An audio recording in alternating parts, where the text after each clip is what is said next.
आरोग्याला न्याय देऊ शकत नाही, पण आरोग्याला आता महामारीमुळे आपल्या दारात आजार आल्यामुळे आपण मदत करू लागलेलो आहोत. पण शालेय शिक्षणाच्या बाबत आणि उच्च शिक्षणाच्या बाबत आपली तरतूद एक रुपयाने पुढे गेलेली नाही. विनाअनुदानी शिक्षकांनी आत्महत्या केल्या. एक नाही, गेल्या महिन्याभरात 13 शिक्षकांनी आत्महत्या केल्या. तुम्ही जे कबूल केलेला, विधिमंडळाने जे मंजूर केलेला जो निधी आहे तो तरी देणं आवश्यक होतं. ते तुम्ही देणार की नाही? कॅबिनेट पुढे जाणार असं आम्हाला वाटलं होतं, अजूनही गेलेलं नाही. पण विनाअनुदानी शिक्षकांना पूर्ण पगार मिळण्याचा अधिकार असताना तुम्ही जे कबूल केलं तेही देत नाही. अत्यंत दुःखद बाब आहे. तुम्ही ताबडतोबीने करा. संतापाचा स्फोट झाला तर मात्र राज्यकर्त्यांना राज्य करणं कठीण जाईल अशी स्थिती आहे. मी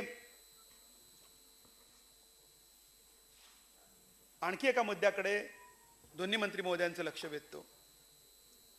सभापती महोदय, मागच्या सरकारने शिक्षण संपवण्यासाठी जे निर्णय घेतले ते दुरुस्त करण्याची जबाबदारी या नव्या सरकारकडे होती. नव्या सरकारने अजूनही आपला अजेंडा बदललेला नाही, आपली यंत्रणा बदललेली नाही. तोच अजेंडा आहे. मी आता तुमच्यासाठी बोलतोय, जसं उच्च शिक्षणाकडे येईल. माझी विनंती आहे की आम्हाला झालेला बदल दोन्हीकडे दिसला पाहिजे आणि हा बदल तुम्ही तुमची सूत्र खात्याची घेतली आहेत की नाही कळली पाहिजेत. ती यंत्रणेतून कळेल, बदलातून आणि निर्णयातून कळेल. हे दोन्ही झालेलं नाही. शालेय शिक्षणाची जी वाताहत झालेली आहे ती दुरुस्त करायची असेल तर मागच्या काळातले तिन्ही निर्णय, संच मान्यतेचे, रात्रशाळा पूर्णपणे मोडून काढलेले आहेत. हे सगळे निर्णय अजून बदलले गेले नाहीत. आपण आश्वासन दिलेलं आहे, पण मला असं वाटतं की किमान आठवड्याभरात, महिन्याभरात हे निर्णय करावेत. आणि या दोघांनी माझी विनंती आहे की नवीन शिक्षण धोरण जे आलेलं आहे NEP 2020 भारत सरकारचं, हे धोरण महाराष्ट्र सरकार स्वीकारत नाही. हे स्पष्टपणे कळवण्याची जबाबदारी तुमची आहे. जर हे सरकार महाविकास आघाडीचं सरकार असेल तर या आघाडीतल्या तिन्ही पक्षांची जबाबदारी आहे. कारण सभापती महोदय, या नव्या शिक्षण धोरणाची जी 3 मूलभूत वैशिष्ट्ये आहेत त्यातलं पहिलं वैशिष्ट्य असं आहे की हे नवीन शिक्षण धोरण संविधानिक मूल्य आणि आधुनिक मूल्यांचा जयघोष करत नाही.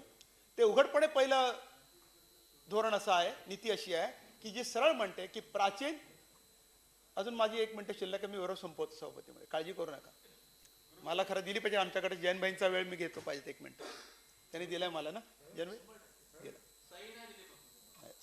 सभापती महोदय, प्राचीन आणि सनातनी मूल्यांचा उद्घोष पानापानावर आहे. ज्या वर्णवादी व्यवस्थेने या देशामध्ये जातीव्यवस्था निर्माण केली, विषमता निर्माण केली, स्त्री पुरुषांमध्ये भेद निर्माण केले, त्या व्यवस्थेचा उघड पुरस्कार या नव्या धोरणाच्या पानोपानावर आहे.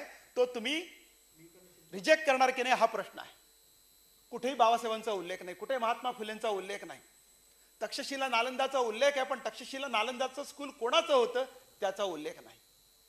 म्हणजे ज्या विचारधारेतून ही विद्यापीठ उभी राहिली, विक्रमशिला असेल, त्या विचारधारेचा उल्लेख केलेला नाही. सतत सनातनी मूल्यांचा उल्लेख केलेला आणि प्राचीन मूल्यांचा उल्लेख केला आहे. आता ही प्राचीन आणि सनातनी मूल्य घेऊन आपण आधुनिक जगात जाऊ शकणार आहोत का? दुसरा अतिशय महत्त्वाचा मुद्दा आहे की त्रिभाषा सूत्र आपण स्वीकारलं सभापती महोदय. नवं शिक्षण धोरण संस्कृतचा समावेश करतो त्रिभाषा सूत्रामध्ये. याचा अर्थ असा आहे की बहुजन वर्ग आणि गरीब वर्ग इंग्रजी शिक्षणापासून लांब जाणार आहे.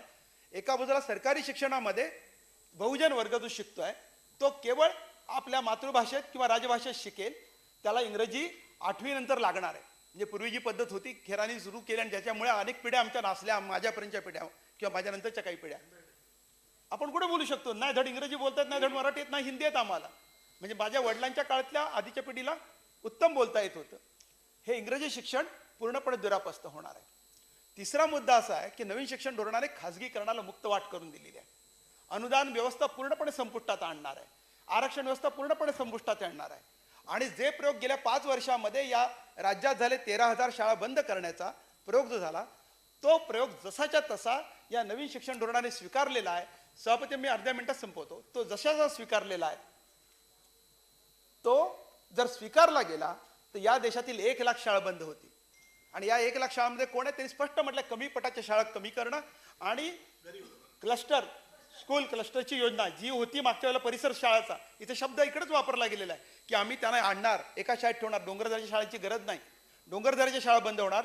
दुर्गम माझ्या कोकणातल्या आयलँडवरच्या ज्या शाळा आहेत त्या बंद होणार. आपल्या मुंबईपासून 50 किलोमीटरवर पण नाही आहे, इथून दिसतंय ती घारापुरीची शाळा बंद होणार. तुम्हीच चालवतायत ती शाळा, कुठे अनुदान देत आहे? या सगळ्या शाळा बंद होणार. 13,000 नाही, देशातल्या 1,00,000 शाळा होतील. त्याच्यातला सगळ्यात मोठा आकडा महाराष्ट्राचा असेल, कारण महाराष्ट्रात खेडोपाड्यात डोंगर दऱ्यातल्या शाळा आपल्या या आधीच्या राज्यकर्त्यांनी, ज्यांनी फुले शाहू आंबेडकर मानणाऱ्यांनी, यशवंतराव चव्हाणांना मानणाऱ्यांनी निर्माण केलेल्या होत्या, त्या संपुष्टात येणार आहेत. खाजगीकरण शाळेपासून ते महाविद्यालयापर्यंत वाढणार आहे. महाविद्यालयामधलं तर आरक्षण संपेलच, पण महाविद्यालयात त्यांनी क्लस्टर वेगळ्या पद्धतीनं की फक्त जिल्ह्याच्या पातळीवर एक कॉलेज राहील आणि इतर कॉलेज त्या सगळ्या युनिव्हर्सिटीज होतील. या सगळ्या युनिव्हर्सिटीचं कामकाज संपवणार आहे. प्रत्येक कॉलेज युनिव्हर्सिटी, मग ते कुठे फक्त एका जिल्ह्याच्या ठिकाणी राहील. उरलेली कॉलेज बंद होतील. 35,000 कॉलेज बंद करण्याचा घाट घातलेला आहे. खाजगीकरण, प्राचीन मूल्यांचा सरळ सरळ उद्घोष, संविधानिक मूल्यांना सरळ सरळ पायमल्ली असं, आणि निजीकरणाला म्हणजे खाजगीकरणाला पूर्ण मुक्त वाट देणार हे जे शिक्षण धोरण आहे, जे या देशातील गरिबांना, बहुजनांना सगळ्या वाटा बंद करणार आहे. आणि व्यावसायिकरणाच्या नावाखाली, व्यवसाय शिक्षणाच्या नावाखाली, स्किल एज्युकेशनच्या नावाखाली ज्या बलुतेदाराला आम्ही नाकारलं ते शिक्षण आमच्या गरीब वर्गाला तुम्ही देणार आहात. आणि जो अहिरे वर्ग आहे, जो ऐपतदार वर्ग आहे, त्याच्या शिक्षणाची फक्त सोय करणार आहात. हे तुम्ही नाकारणार आहात की नाही हे दोघांनी सांगितलं पाहिजे आज उठून. तर हे राज्य त्या सरकारपेक्षा वेगळं आहे असं मी मानू शकेन. अन्यथा तुमच्यासोबत राहायचं की नाही याचाही आम्हाला निर्णय करावा लागेल. अन्यथा मैदानात तुमच्याशी आम्हाला लढाई करावी लागेल. पण दोन्ही शिक्षण मंत्र्यांना माझी विनंती आहे की तुम्ही सांगा की आम्ही NEP 2020 रिजेक्ट करतो, हे सनातन मूल्यांचं आम्ही रिजेक्ट करतो, खाजगीकरणाला मुक्त वाट देणार आम्ही रिजेक्ट करतो, आणि आम्ही महाराष्ट्र सरकार पुरोगामी राज्य आहे, आम्ही नवं शिक्षण धोरण या राज्यात राबवू, आम्ही स्वतंत्र आहोत. कारण शिक्षण हा समवर्ती सूचीतला कन्करंट लिस्टमधला विषय आहे. त्यामुळे आमचं धोरण राखण्याचा अधिकार आम्हाला आहे. हे तुम्ही उच्चारवाने सांगणार आहात की नाही या सभागृहात, एवढीच माझी विनंती आहे. धन्यवाद सभापती महोदय. भाई जगताप.